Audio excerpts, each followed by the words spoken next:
اللهم صل على سيدنا محمد وعلى سيدنا محمد وآله وأصحابه بارك وسلم. اللهم صل على سيدنا محمد وعلى آل سيدنا محمد وآله وأصحابه بارك وسلم. اللهم صل على سيدنا محمد وعلى سيدنا محمد وآله وأصحابه بارك وسلم. سبحان الله وبحمده سبحان الله العظيم. سبحان الله وبحمده سبحان الله العظيم. سبحان الله وبحمده سبحان الله العظيم. مدد يا الله مدد يا الله مدد.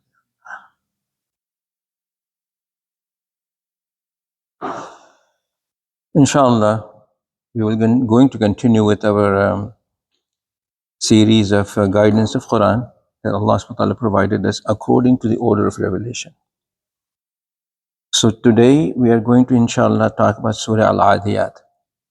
But before I go into the Surah Al-Adiyat, it would be appropriate and relevant to talk about what's happening in the world right now, especially in Palestine and Israel and Gaza. The entire Muslim world and non-Muslim world is reacting in different ways about what is happening there. The non-Muslim world, obviously we can't expect anything better from them than what they're saying and how they are responding, because Allah subhanahu wa ta'ala had told us always in the Quran in many, many places that they will never be your friends. You can never count on them. They are friends to each other, but they will never be your friends, and you cannot count on them. And that's why we have been asked not to make close friendships with them and not to take them as our confidant, because at the end they will not wish you well. And you can see this now so clearly that almost the entire Western world, the governments of the Western world, are basically taking the side of Israel and going out of their way to get the non-Muslim world not to react and not to expand the war. But interestingly, the reaction of Muslim world is more important. When we talk about Muslim world, we talk about the general populace of Muslims, and we talk about the governments of Islamic countries. And you see two different reactions. The general populace is very upset, and you can see protests going on in various countries, Islamic and non-Islamic countries. In non-Islamic countries, these protests are being suppressed. We already heard on the news about this. And in the Muslim countries, these protests are going on at very large scale. But the response from the non-Muslim governments is passive. You notice they say that they provide lip services to, yes, we should make sure that the rights of the Palestinians are preserved and the Israel follows, the rules of the war, etc., etc., etc. But now, in the last 24 hours, when Israel basically warned the people in Gaza to just leave and go away because they're going to destroy the whole northern Gaza, where there's no possible way for them to leave, go where? Because there's nowhere for them to go. And secondly, to move over 1 million people out of that small strip and to send them somewhere which is also densely populated, and to shut off their food and their water and their electricity is a war crime. And the United Nations recognizes it. Am I right? But who is going to stand up and enforce it upon Israel? In the last 70 years, nobody has, and nobody will. But those of us who are here,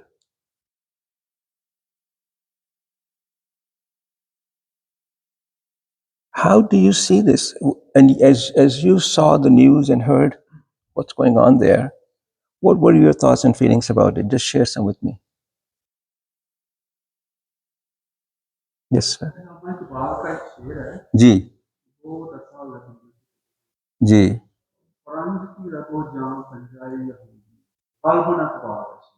जी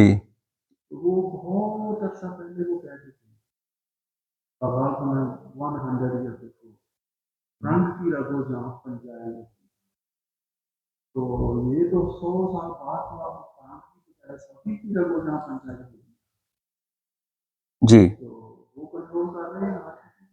जी और anybody else? मेरा इसका एक different angle है। जी बेटा I think जो कुछ भी हो रहा है ना, जी बेटा ये हमास और फलस्तीन जो भी इनको बोले ना, ये नहीं कर रहा, ना ईरान कर रहा है, ये खुद इसराइल कर रहा है।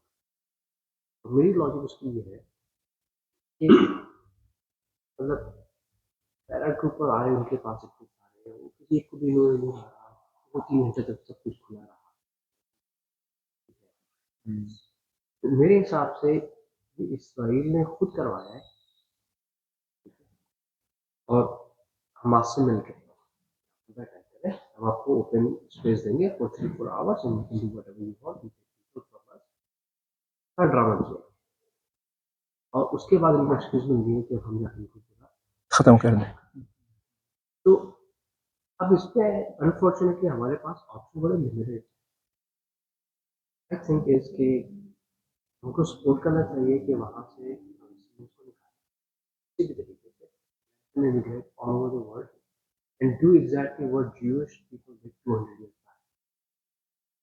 Disperse back all over the world, get themselves united, get themselves educated, become politically active in the Western society. It will take another 100 years, maybe 200 years, maybe 500 years, and then we can win. We Okay. cannot win this type of like traditional wars. I think it's a waste of time. I think, sorry to say, but you know, we are being trapped. Hamas, Okay. Muslim people, Palestinians, they are being trapped by Israelis. Right? I mean, how come it's happened that you know they blocked the border before the paratrooper को काटा, paratrooper को मारना कैसे मुश्किल है? Right. It's a trap. Okay. We need to understand that this is not a war.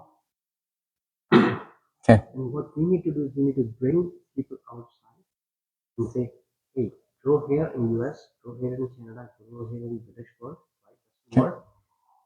Change the political society. It will take like multiple generations. It's not gonna happen in 5 years, right? So Okay. 50, we need to work on that level of time, and that will help. Otherwise, I think it's just a drill.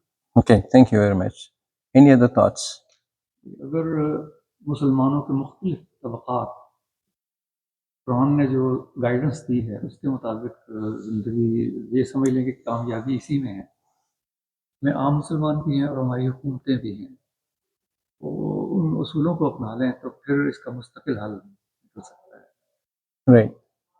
और sir वो सिर्फ ताकत का इस्तेमाल, ताकत का जवाब ताकत ही से दिया जा सकता है, तो दुनियावी उसूल है।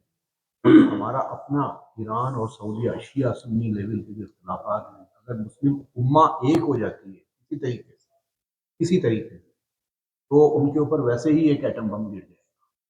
सही। और we as a Muslim community of the world, we are going through a worst time of our histories. World respects those, दुनिया उनको रेस्पेक्ट करती है जो दुनिया को लिए कंट्रीब्यूशन करते हैं। अगर आप मुसलमानों की साइंस एंड टेक्नोलॉजी की इन्वेंशंस देखिए, द लास्ट इन्वेंशन 500 इयर्स हो, उसके बाद किसी हिस्ट्री में साइंस की या किसी और फील्ड में मुसलमानों की कोई कंट्रीब्यूशन। तो ज्यूज ने क्या किया? Exactly on your line, one more point I am adding, Jews ने क्या किया? उन्होंने पूरे यूरोप को फाइनेंशियल सिस्टम दिया। उसके बाद में यूरोप ने उनसे रिक्वेस्ट की कि भाई हमारी फाइनेंशियल सिस्टम को उठाओ आप लोग, क्योंकि they are very good in finance. Jews base है, साइंस एंड टेक्नोलॉजी बाद में है, लेकिन they were very good in finance. तो हमारी आज मुस्लिम उम्मा में कोई एक फील्ड भी ऐसी नहीं है जिसमें हमने महारत हो। पहले दुनिया को कंट्रीब्यूट करें, देन दुनिया विल एक्नॉलेज। अगर आप बेनिफिट ही होते रहेंगे तो आप जस्ट लाइक वेलफेयर पे जी रहे हैं आज as Umma. Right. So contribute to the world before you get contribution from the world. Right. Anybody else? All right. As you noticed, people have different views. Some people are trying to understand who did what did they do it for, what were their motives.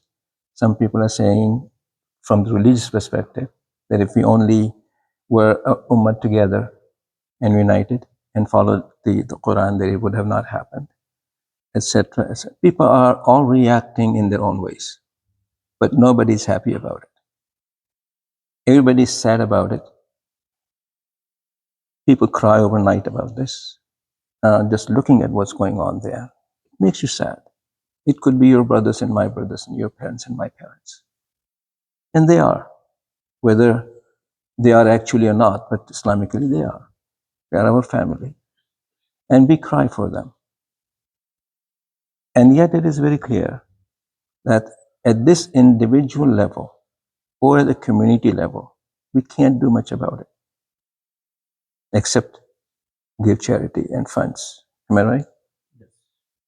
That's all we can do. And even given this charity and funds, you're not sure if it's going to ever get there. Am I right? And if it gets there, what are they going to do with this money? There's nothing to buy with it there. There's nothing to do. There's nothing to build. If you're going to build something more, they're going to destroy it more. Those things is not going to help. देखो भाई, understand one thing.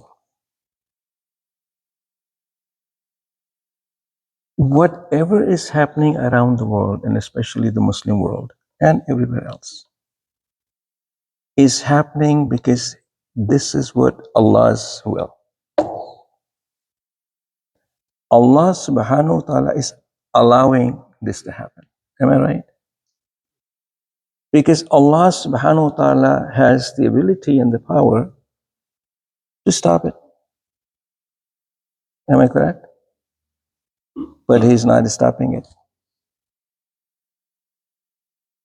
Why?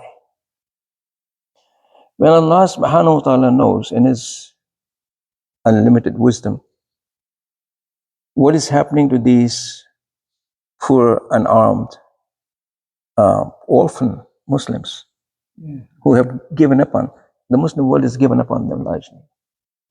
Am I right? Why is He not having mercy on them? You know, at this point, many people lose their iman. Am I right?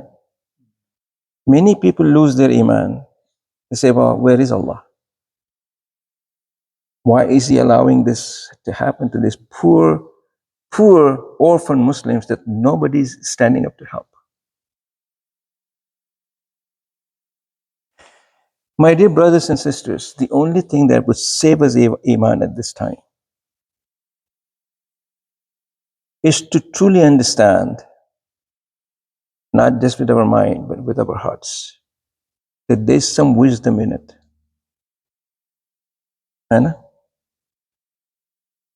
Allah subhanahu wa ta'ala does not do anything, does not allow anything to happen without any plans after it. There's a plan which is being carried out. We have to believe that because this is what we believe. And the most important thing, if Allah subhanahu wa ta'ala is allowing this to happen, and if there's a plan behind it, only khair comes from Allah subhanahu wa ta'ala. Am I right? Only khair comes out of it, although we can't see it right now.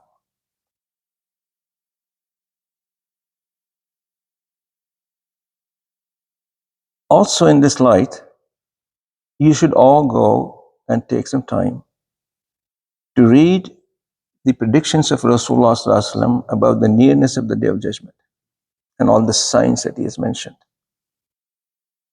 And will open your eyes really to what's happening now. The plan is being carried out for reaching to other signs of the Day of Judgment and the end of this world. And the plans are also being carried out before that happens to once again establish back Islam on this earth. Is this a prediction, bhai? Ke nahi? Islam will prevail. Islam will be established on every dry and wet part of this earth. This is promise. It will happen. But before it can happen, some things would have to be undone. Makes sense? मैं हमेशा मिसाल दिया करता हूँ. Land is fertile. The land is fertile. But the land fertility disappears if people don't value the fertility of this land and use it as a dumping ground to dump their garbage. After years and years and years and years of dumping the garbage on this fertile land, this land loses its ability to produce anything.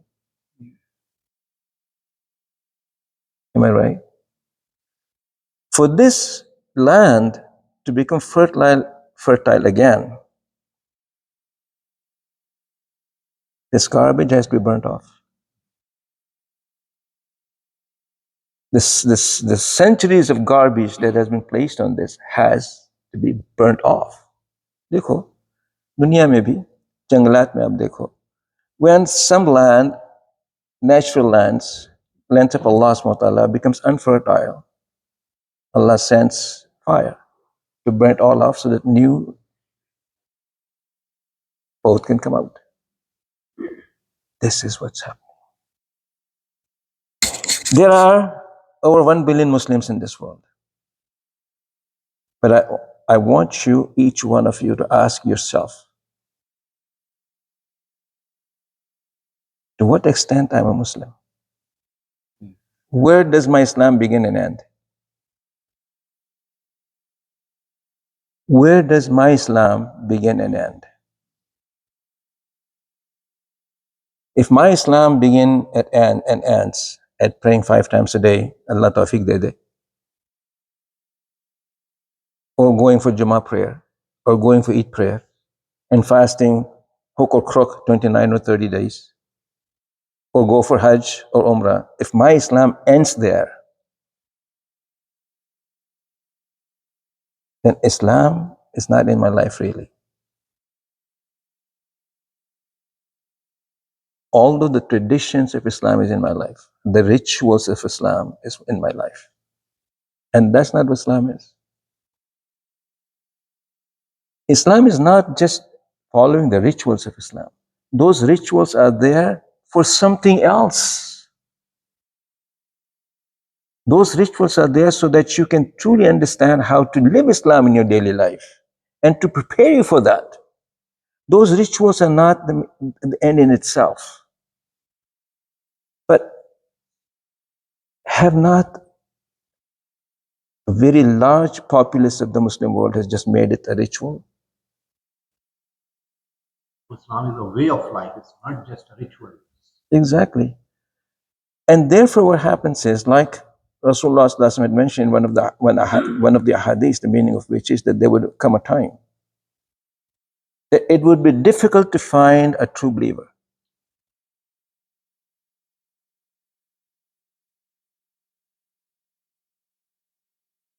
Put your hands on your heart and ask yourself, aren't we in this time?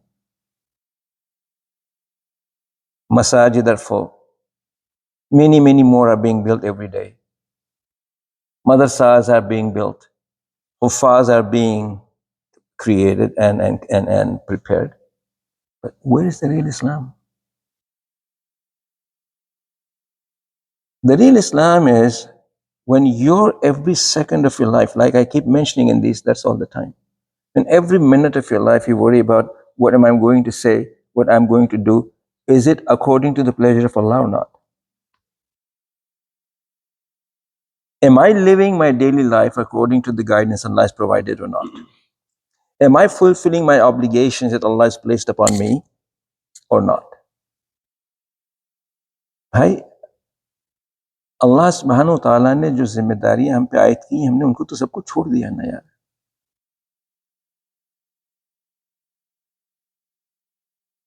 When a brother is after the neck of the other brother to get the money out of it, to get the money out of him of the inheritance, and they're fighting each other, taking them to court. When parents don't care for their children, when the children no longer care or respect their parents and fulfill their rights, if we are not doing it within our own families, how can we expect ourselves to do these, fulfill these obligations for the ummah? आप बताइए. So it gives us a sense of peace to believe that whatever is happening, there's the Mashiach of Allah subhanahu wa ta'ala behind it. And the stage is being prepared ultimately for Islam to prevail. But before then, the garbage has to be burnt off. May Allah subhanahu wa ta'ala, I pray from the depth of my heart that we are not that garbage. That we are not part of that garbage. Because there's no safety for us. Don't think that we are safe here. If we are part of that garbage, we will be burned off as well, one way or the other.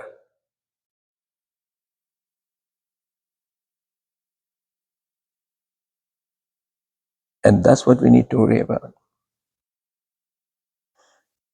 The only thing we can do for the brothers and sisters in Gaza and so many other places on this earth, be it Afghanistan, be it China, be it Africa, is to pray for them. Pray for them from the depth of our heart. And ask Allah to have mercy upon the Ummah of Rasulullah sallallahu alaihi wasallam.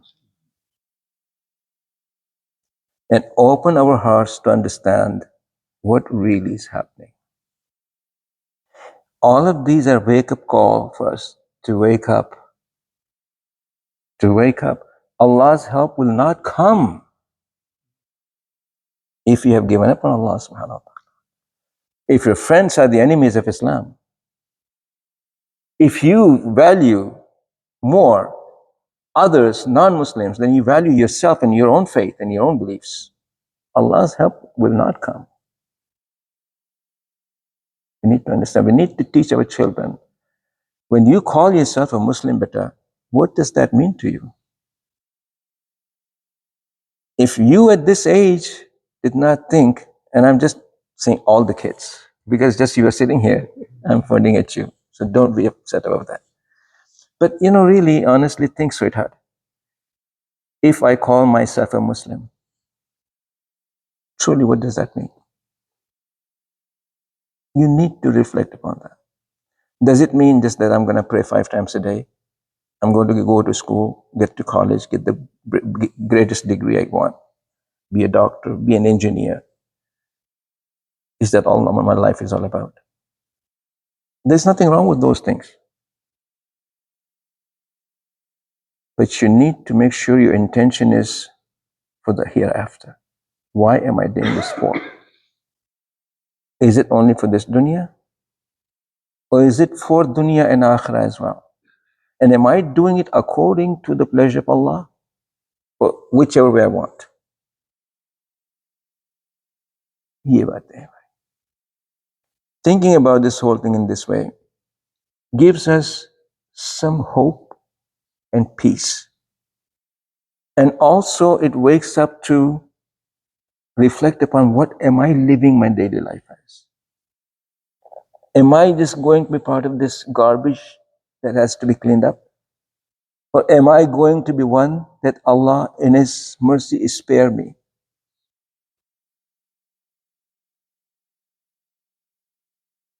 All of those poor brothers and sisters that are being killed off, they are all shuhada. We already know that, right? They're all shuhada, they're all martyrs. Allah subhanahu wa ta'ala just straight to Jannah because they were Muslim. Am I right? They were Muslim. They will go straight to Jannah. We don't have to worry about them. Just to worry about us. We don't have to worry about Israel. We don't have to worry about the Western world. We don't have to worry about any of those people. Just have to worry about us. So, bhai, this is all I wanted to say about this. And this message, please share it with her, because right now, as you just noticed, people have different opinions and their minds are going in different directions. Some people are finding blames, some people are finding solutions, some people are all kinds of other, people are reacting in different ways, but they're not finding peace with anything. They're either blaming others or blaming ourselves or blaming Allah, etc., etc. But if we need to find peace, then we need to understand this, that with what I just explained. Any questions before I go on? Does that make sense? I think about 26-27 minute हो गया आज इसी को continue कर ले तो यहाँ short of time वाला suggestion We can continue with this. La ilaha illallah.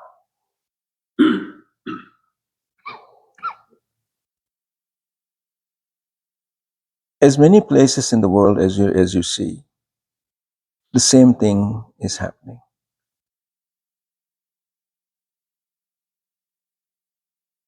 People in these times, especially people who don't have a good knowledge of Islam, who are very educated, they also begin to question the scholars of Islam. Scholars of Islam. The ulama, that all these ulama sitting there, why are they not standing up? Why are they not doing something about it? Some people blame ulama for all kinds of things. But as I say, it's easy to blame people.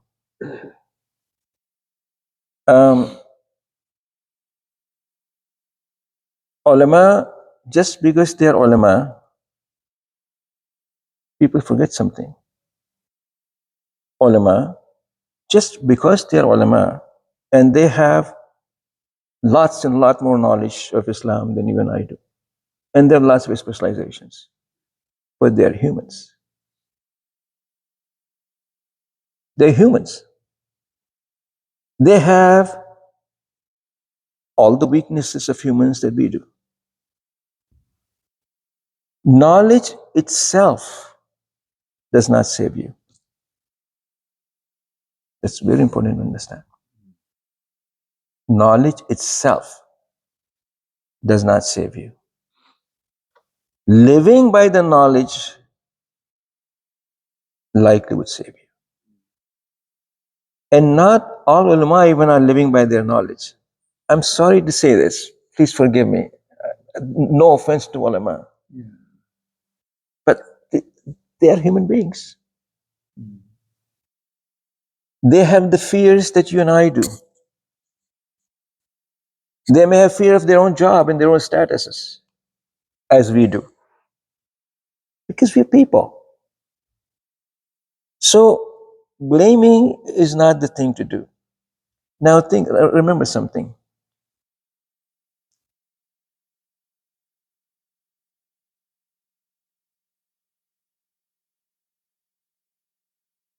Some people,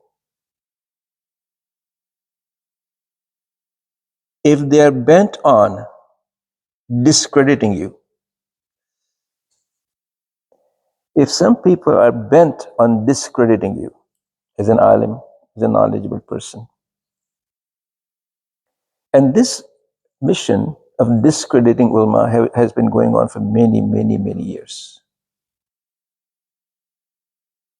It started hundreds of years ago when Muslims, non-Muslims, and those Muslims who were brainwashed by the Western ideologies, started to discredit ulama. In those cases, if you look at the history, ulama Islam, who truly were living Islam, gave their lives. History documents it. They gave their lives standing up against the wrong. And what happened? What happened was that they did not get support from the Muslim populace. Am I right? They were imprisoned, killed, oppressed, but they did not receive the support of the populace for whom they were standing up for whose rights they were standing up for. But they were blamed for being too rigid, orthodox, not with the times, right? And eventually, ulama decided it's not worth it to do this. Because the waves of the entire ocean around you are like tsunamis coming to drown you. 1% or 2% or 10 people is not going to stop it. Am I right? So they basically say what I just explained to you. Don't defend yourself. Do not defend yourself. It's not going to do you any good because your own people won't listen to you. Your own would not listen to you. Pray, save your iman, and those who want to know, teach them. Tell them. Don't get up and do protest because nobody's going to listen to you.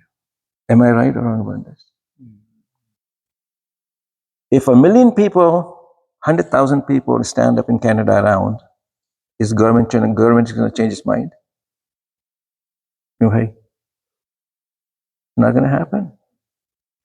Protesting to non-Muslim for help is a shame. I don't believe in these protests because they will not listen to you. They have their agenda. They have their agenda. And they have brainwashed their own people so much that large numbers of them don't know the facts. They don't know the facts. Remember, in all the world, regardless of their race, creed, culture, religion, there are good people and there are bad people. There are people with open mind, there are people with closed minds. There are people who want to listen, who want to see, who want to understand, who want to reach the right conclusion. And there are those who don't. Those who don't are in majority. Those who don't are in majority. So what are we going to do? If you want to protest, if you truly want to protest, and it's not going to happen right now. If all the organizations of Muslim organizations, if they jointly draft a letter to the governments of the Muslim countries,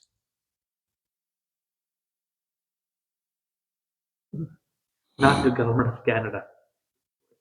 Muslim. to the presidents, prime ministers of the Muslim countries, and tell them, do you feel ashamed? Do you have any sense of shame as a Muslim?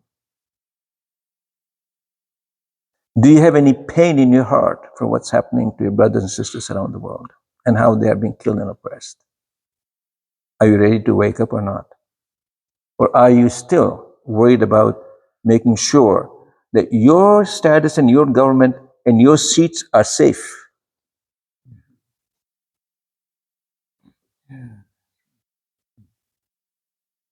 That might make a difference. Some may choose to wake up. But if you protest to non-Muslim governments, nothing is going to happen. But are the Muslim organizations going to do it? Nope. When we can't talk to each other and unify within a city, how are we going to unify the rest of the world's Muslim governments? One of our beloved country, Muslim country, right now is preparing for 2034 FIFA World Cup, and they're ready to spend $50 billion into that project. Mm-hmm. One of that, Qatar, just Right. recently they've spent about 30 billion, the most expensive World Cup ever. Right. And now another brother country is ready for 2034. So, Yep. So ये बात है भाई, yes. अल्लाह सुब्हानहु व तआला रहम फरमाए, दुआ मांग लेते हैं। अल्लाहुम्मा सल्लि अला सय्यिदिना मुहम्मद व अला सय्यिदिना मुहम्मद व आलिहि व सहाबिहि। सुब्हान रब्बिल आलिय्यिल वहाब, अऊज़ु बिकलिमातिल्लाहि ताम्माति मिन शर्रि मा खलक़। बिस्मिल्लाहिल्लज़ी ला यदुर्रु मअ इस्मिहि शैउन फिल अर्दि वला फिस समाइ व हुवस समीउल अलीम। रब्बना ज़लमना अनफुसना व इल्लम तग़फिर लना व तरहमना लनकुनन्ना मिनल ख़ासिरीन। ला इलाहा इल्ला अंता सुब्हानका इन्ना कुन्ना मिनज़ ज़ालिमीन।